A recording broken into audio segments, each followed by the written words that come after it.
Now, the Kenya Publishers Association has come out to defend their move to increase textbooks prices across the country, citing rising costs of production. Well, this coming at a time when parents have to contend with increased school fees in both public and private schools, with publishers insisting they are not to blame. They are instead saying that a government-sanctioned VAT on all books is a cause for concern. And as KTN's Timothy Otieno reports, it now appears that parents may have no choice but to contend with some harsh economic times. We meet with Rebecca Shege at the Textbook Center with a 13-year-old son Matthew conducting the final touches of a few days of shopping that will culminate in the start of a new academic year tomorrow when schools finally reopen. What's that now? Another one. For what? But Rebecca is not a happy mother. The rising costs of books at the shelf is worrying her. The shopping basket is full of textbooks required by her son in order to be admitted to his new class. He will be joining Standard 7 tomorrow. How are you? I'm fine, I'm okay. Hi, how many millions am I leaving here?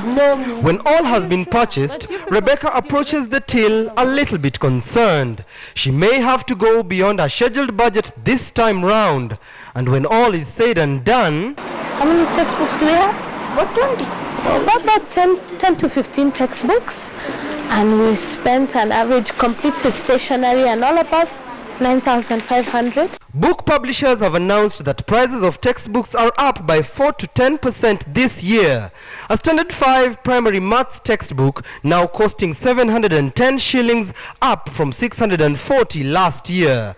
Kiswahili Mufti retails at 574 shillings, currently up from 522, while the Oxford English Dictionary costs 1,625, up from 1,500 just last month.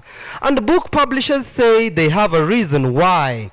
They insist that the rising rate of inflation, the depreciating value of the Kenya shilling, and the increased cost of production is now becoming too much to contend with. The costs of production last year in 2015 went up by 22%. 22%. And ideally, that is the margin by which the cost of books should have gone up.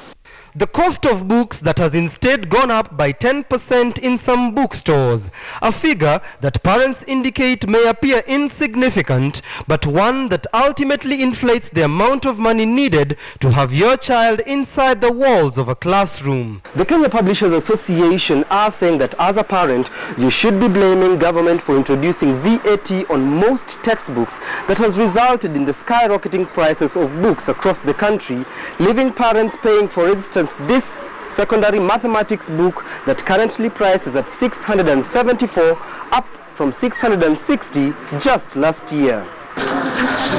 VAT that was introduced by government in September 2013, and one that has publishers saying is burdening the input and output ratio needed to regulate the price of textbooks.